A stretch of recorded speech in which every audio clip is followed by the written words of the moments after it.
ያ ሰው ከሄደ አምልጦ ከሄደ ምን ታደርጓለህ? በተለይ እየለመንከው እምቢ ብሎ ከሄደ ያ ሰው እየለመንካት እምቢ ብላ ከሄደች የሆነ ቀን ብትመጣ እንኳን ወደ ህይወትህ የምታስገባት መድረክ ላይ እንድትወጣ አይደለም። ትኬት ቁርጣ ቁጭ ብላ ያመለጣትን እንድታይ ነው አንተ መድረክ ላይ ሆነ። ገብቷል? ስለዚህ ዓላማ ሲኖር ግን ያ ሰው አያመልጥም። በተፈጥሮ ሞት ልታጣ ትችላለህ። በተለያየ ምክንያት ሰዎችን ልታጣቸው ትችላለህ። ግን እውነቱን ስነግርህ ሁሉ ጊዜም እንዳስቀመጥከው የምታገኘው ስቀህ የተነሳኸውን ፎቶ ዓላማህንና ፈጣሪህን። ስለዚህ ሰዎችን እንዳስቀመጥክ አታገኛቸውም። በህይወትም በምንም ሊክዱህም ይችላሉ። ሳይሞቱ ጀርባ ሊሰጡ ይችላሉ። ከሰዎች ብዙ መጠበቅ የለም። አየህ፣ በህይወት ስትኖር ሰዎች አኗኗሪዎችህ ናቸው። ያንተ ኑሮ ዓላማ ከፈጣሪ ጋር ያለህ ግንኙነት ነው ያንተ ኑሮ። ሁላችንም እኔ ስሞት እኮ ከኔ ጋር አብሮኝ የሚቀበር የለም። የፈለገ ቢወደኝ ገብቷል። ምንም ይዤም አልሄድም። ራቁቴን እንደመጣው ራቁቴን ነው። ስለዚህ አንተ መጣበቅ ያለብህ ከፈጣሪና ከዓላማህ ጋር። ግን አትዘን ማለት አይደለም። አዝነህ ግን መጽናናት አለብህ። ተስፋ እስከ መቁረጥ ድረስ መድረስ የለም። ስለዚህ ኳስ እንግዲህ የማያውቅ ሰው የለም። ኳስ ሜዳ ላይ እግር ኳስ ተጫዋቾቹ ተቀባብለው የሚያገቡበት መረብ ባይኖር ምንድነው የሚሆኑት? ተቀባብለው ያቆማል።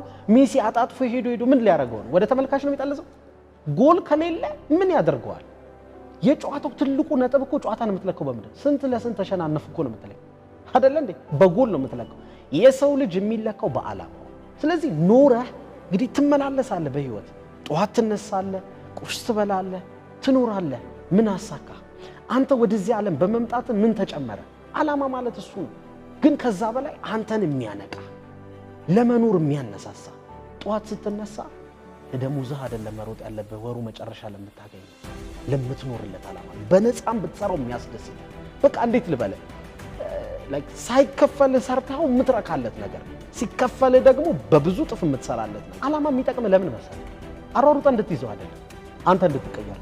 ለዓላማው ስትል አንተ ትቀየራለህ። ምን ማለት መሰለህ? ይኸውልህ እኔ ለምሳሌ በራሴ ምሳሌ ትልቁ ሞቲቬሽናል ስፒከር መሆን ፈልጋለሁ። ሰዎችን ህይወት መቀየር ፈልጋለሁ። ብዙ ሰው እንዲያውቀኝ፣ ብዙ ሰው እንዲሰማኝ ፈልጋለሁ ብዬ ስነሳ ዓላማ ያስኩኝ ማለት ነው። አየህ አሁን ዓላማ ሆነ ተማሩ መውለዱ አይደለም። ሞቲቬሽናል ስፒከር ዓላማነት ነው። ትልቁ ሞቲቬሽናል ስፒከር መሆን ደግሞ ዓላማ ነው። አየህ ለዚህ ትልቁ ሞቲቬሽናል ስፒከር ሆናለሁ ስል ብዙ ሰው ጋር እደርሳለሁ። ዓላማዬን ለማሳካት ስል ግን እኔ ተቀየርኩ። ምን ማለት ይመስላል? አሁን ለምሳሌ እኔ ለዓላማዬ ስል ትልቁ ሞቲቬሽናል ስፒከር ለመሆን ስል ሪሰርች ሰራለሁ፣ እማራለሁ፣ ኢንተርናሽናል የሆኑ ሰርቲፋይድ ለመሆን ትምህርቶችን እማራለሁ፣ ትልልቅ ኮቾችን እሰማለሁ፣ ስልጠና ወስዳለሁ። ገብቷል? ብዙ ዋጋ ከፍላለሁ። የማነባቸው መጽሐፍቶች ተቀየሩ። አሁን ለመዝናናት አይደለም ማነበው፣ ለስራዬ ነው ማነበው። አነጋገሬ ተቀየረ፣ አለባበሴ ተቀየረ። ዝም ብለህ አስብ። ጸጉሬን እንደዚህ ያንጨባርሬ ወይ ወደ ኋላ አስሬ እዚች ጋር ተነቅሼ በቲሸርት ጀለሶች ፒስ ነው እንዴት ነው ምናምን ብል ማን ይሰማኛል? እኔ ተቀየርኩ ለህልሜ ስል ለዓላማዬ ስል እኔ ተቀየርኩ። ዓላማ የሚጠቅምህ ሐሳብህ እንድትይዘው አይደለም፣ አንተ እንድትቀየር። ስለዚህ አሁን አንተ በጣም በምርጥ ውጤት ከዚህ ኮሌጅ መረቃለሁ ካልክ ዓላማ ነው። ያንን ውጤት ለማምጣት ስትል ታጠናለህ፣ ጊዜ አጠቃቀም ይቀየራል፣ ለራስህ የምትሰጠው ቦታ ሰልፍ ኢሜጅ ይቀየራል። አንተ ራስህን አትንቀውም፣ ታከብረዋለህ። ለትልቅ ዓላማ አጭተዋላ፣ ለትልቅ ቦታ ትፈልጓለህ ራስህ። እኔ ትልቅ ቢሊዮነር፣ ትሪሊዮነር፣ ሚሊዮነር እሆናለሁ ስትል ዓላማ ነው። ደን ምን ይሆናል ማለት ሚሊዮነር ለመሆን ስትል ትለወጣለህ፣ ጊዜ አጠቃቀምህ ይቀየራል። ገባ? በወሩ መጨረሻ ላይ 10,000 ብር ነበር የምታገኘው። ሚሊዮን ለማግኘት ስትል ግን 2-3 ስራ ልትሰራ ትችላለህ። ተበድረ ቢዝነስ ልትጀምር ትችላለህ። አዲስ ትምህርት ልትማር ትችላለህ። ገባ? አንተ ትቀየራለህ። ዓላማ አንተን ካልቀየር አይጠቅምም። ለዚህ ነው አሁን መመረቅ ካልክ አንተ አትቀየርም፣ ትማራለህ። ጠዋት ገብተህ ትማራለህ፣ አቴንዳንስ ትይዛለህ፣ ትንሽ ታጠናለህ፣ ትፈተናለህ፣ አለቀ፣ ላይፍ አለቀ። አገባለሁ ካልክ ኖርማል እኮ ነው። ጓደኛ ትይዛለህ፣ ታገባለህ። ዓላማ ሲሆን ምርጥ ትዳር ገነባለሁ ስትል ግን ለምርጥ ትዳር ስትል ሚስትህን ትንከባከባለህ፣ ራስህን ትቀይራለህ።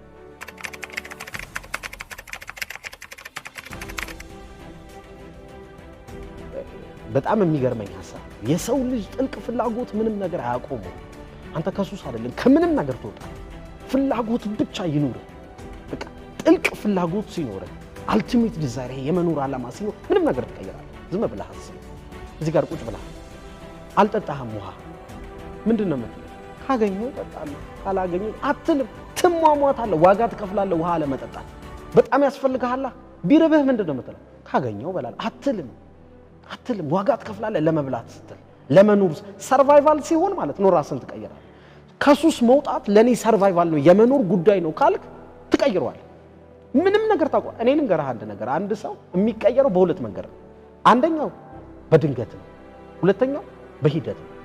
አንዳንድ ሰዎች በእድል ድንገታዊ አጋጣሚ ይገጥማቸውና ካሉበት ነገር መንጥቀው ይወጣሉ። ከሱስ ብቻ አይደለም፣ ከስንፍና ይወጡና ገንዘብ ማስቀመጥ ጀምረዋል። የሆነ ቀን ይለወጣል። እያየኸው አዎ ሲያለምጥ የነበረው ልጅ መኪና ለመግዛት ይሮጣል፣ ቤት ከሱስ ይወጣል። ምንድነው ድንገታዊ አጋጣሚ ከገጠመህ ነው እድለኛ ከሆነ። ለምሳሌ አሁን አንድ ሲጋራ ሱስ ያለበት ሰው ወይ ጫት ሱስ ያለበት ሚስቱ ለምናው፣ ቤተሰቦቹ ለምነው፣ ልጆቹ አልቅሰው ተለምኖ ተዘክሮ እምቢ ያለ ሰውዬ ሐኪም ጠርቶት ቀጥሎ የምትለኩሳት ሲጋራ ነፍስህን ትነጥቃለች፣ ሳምባህ አልቋል ቢለው ደግሞ አያጨስም።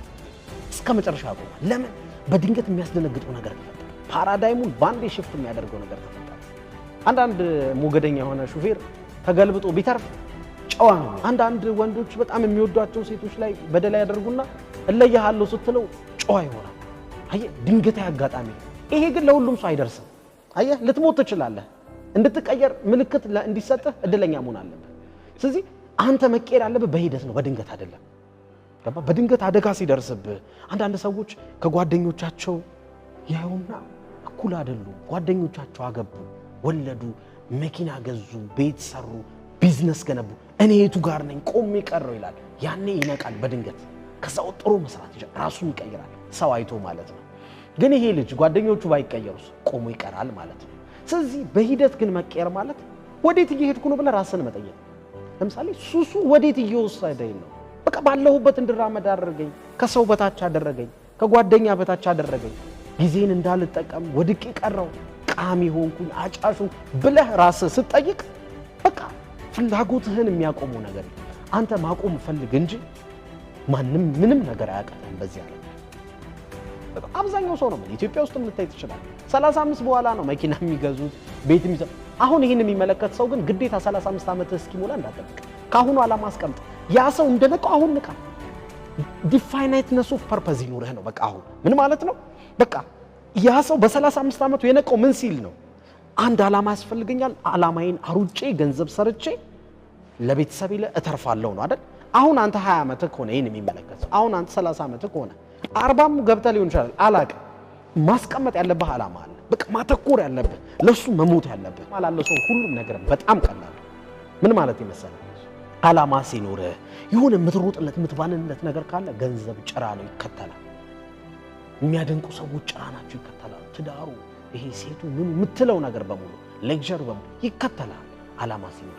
በነገራችን ላይ ዓላማ ከሌለህም ሰው አይወድህም። ዓላማ ሲኖርህ ትጠነክራለህ። ጠንካራ ካልሆንክ ሰዎች አይፈልጉም። ማንም እንዲሁ ሊወድህ አይችልም። በነገራችን እንዲሁ ሊወድህ የሚችለው ፈጣሪ ብቻ ነው።